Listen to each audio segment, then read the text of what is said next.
2022-এ 13 বছরের দাম্পত্য জীবনের বিচ্ছেদ ঘটে ইন্দ্রনীল সেনগুপ্ত এবং বরখা বিস্তের। শোনা যায় তাদের বিচ্ছেদের কারণ ঈশা সাহা। ঈশার প্রেমে পড়েই নাকি দাম্পত্য জীবনে ইতি টেনেছেন ইন্দ্রনীল। তাদের আইনত বিচ্ছেদের প্রক্রিয়া এখনো চলছে। তরুলতার ভূত ছবি করার সময় নাকি ঈশার প্রেমে পড়েন ইন্দ্রনীল। অবশেষে সেই ঘটনা নিয়ে মুখ খুললেন ঈশা। জি5-এ 10 তারিখ মুক্তি পেয়েছে ঈশা সাহা অভিনীত পাশবালিশ। তারই প্রচারে এসেছে ঈশা এবং তিনি সেখানে জানান তিনি সিঙ্গেল। তিনি এই বিষয়ে বলেছেন, যখন মনে হবে জানানোর সময় এসেছে জানাবো। আমার মনে হয় সব ক্ষেত্রেই সময় নেওয়া দরকার, কাজের ক্ষেত্রে যেমন তেমন প্রেমের ক্ষেত্রেও।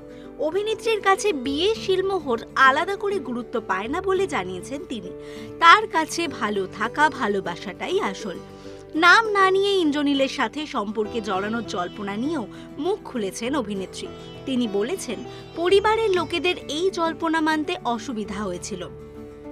এই জল্পনা যারা করেন তাদের উদ্দেশ্যে অভিনেত্রী বলেন, সম্পর্ক আছে কি নেই তুমি জানো না, তুমি অনুমান করছো, গসিপ করছো, স্টেটমেন্ট দিচ্ছ। আমার তৃতীয় জিনিসটা নিয়েই সমস্যা। সিনেমা আর্টিস্টদের নিয়ে এসব জল্পনা হয় জানি, সিনেমার তারকা কেন পাশের বাড়ির মেয়েটাকে নিয়েও হয়। তবে স্টেটমেন্ট আমি দিতে পারি বা যার সঙ্গে নাম জড়াচ্ছে সে দিতে পারে। তুমি থার্ড পার্সন, তুমি তো জানো না। আর তুমি যদি অথরিটি হও যেমন মিডিয়া, তাহলে নিশ্চিত হয়ে দাও, নয়তো ফ্যাক্টটা দাও। এভাবে হাফ দিও না, ওটা আমার খারাপ লেগেছিল। এরকম আরো অনেক ভিডিওস দেখার জন্য নজর রাখুন আমাদের চ্যানেলে, আর পাশে থাকা বেল আইকনটি ক্লিক করতে ভুলবেন না।